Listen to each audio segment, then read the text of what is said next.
जय श्री राम, सत्य सनातन धर्म की जय हो। तो मैं बताने वाला हूँ सभी को कि भोलेनाथ पे सावन में जल क्यों चढ़ता है और सावन क्यों मनाया जाता है। समुद्र मंथन हुआ था, तो समुद्र मंथन में 14 रत्न निकले थे और 14 रत्न में 13 रत्न जो है देवता लोग बांट लिए थे। 13 रत्न बांट लिए थे और एक रत्न निकला था विष निकला था। तो अगर वो विष इतना खतरनाक था कि अगर धरती पर एक बूंद भी अगर उसका गिर जाता, समुद्र में अगर एक बूंद भी उसका गिर जाता तो पूरी सृष्टि का अंत हो जाता, सत्यानाश हो जाता पूरी पृथ्वी का। और फिर सभी देवता मिलकर जो है पहले जाते हैं ब्रह्मा जी के पास। तो ब्रह्मा जी तो काफ़ी एजेड थे, तो ब्रह्मा जी मना कर देते हैं कि भाई मैं विष नहीं पी सकता। फिर सारे देवतागण विष्णु जी के पास जाते हैं, तो विष्णु जी भी मना कर देते हैं। और अंत में जाते हैं भोलेनाथ के पास, भोले बाबा के पास।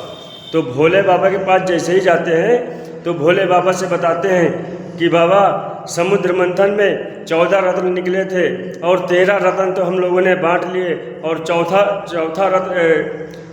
चौदहवां रत्न निकला है, विष निकला है।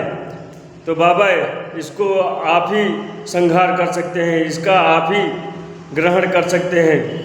अगर ये इतना खतरनाक विष है, अगर ये धरती पे गिर गया तो पूरी धरती का सत्यानाश हो जाएगा, पूरी धरती नष्ट हो जाएगी, पृथ्वी लोग नष्ट हो जाएगा। और उस विष का नाम है, आप सभी को बताऊंगा, उस विष का नाम है हलाहल विष, हलाहल विष। तो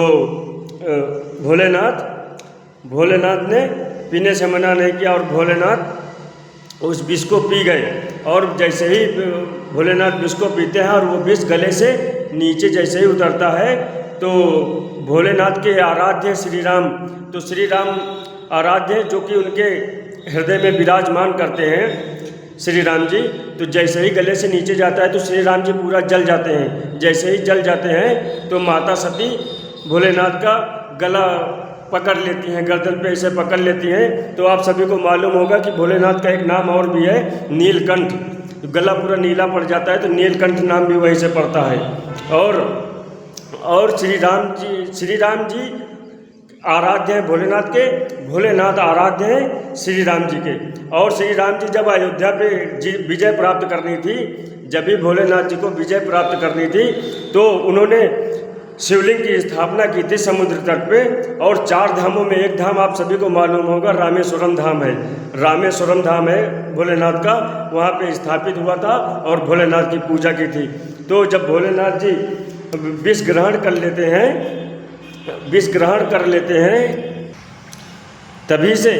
तभी से ये प्रथा चालू होती है कांवड़ निकालने की और भोलेनाथ पे जल चढ़ाने की। क्योंकि विष इतना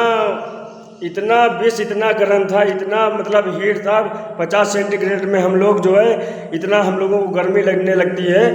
तो भोलेनाथ पे तभी से भोलेनाथ कैसे उसको बर्दाश्त किए, भोलेनाथ के अंदर ही इतनी शक्ति थी जो कि वो बर्दाश्त कर सकते थे। और तभी से ये प्रथा चालू हुई कांवड़ निकालने की, सावन में भोलेनाथ को पूजने की और भोलेनाथ पे जलाभिषेक करने की। तभी से जो है ये प्रथा चली आ रही है। जो लोग बोलते हैं ना कि हमारे कांवड़ियों पे सवाल उठाते हैं, टीका टिप्पणी करते हैं, तो ऐसा बिल्कुल नहीं है। आप लोगों को सच्चाई की जानकारी थोड़ी सी मैं देना चाहूँगा। ऐसा नहीं है कि मैं बहुत बड़ा विद्वान हूँ, मैं भी थोड़ी बहुत पढ़ाई करके आपको ये किसी स्कूल किसी भी उस किताब में आपको नहीं मिलेगा। आपको ये सिर्फ मिलेगा, ये आपको सिर्फ मिलेगा तो उसमें मिलेगा वेदों और पुराणों में ये सब बातें मिलेंगी। बाकी आपको ये सब बातें कहीं मिलने वाली नहीं है।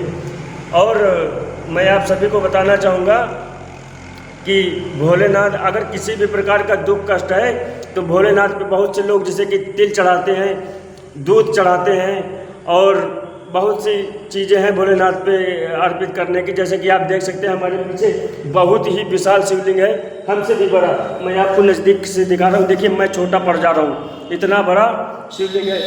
और बेलपत्र भी ऊपर रखा हुआ है, भोलेनाथ को बेलपत्र भी बहुत प्रिय था।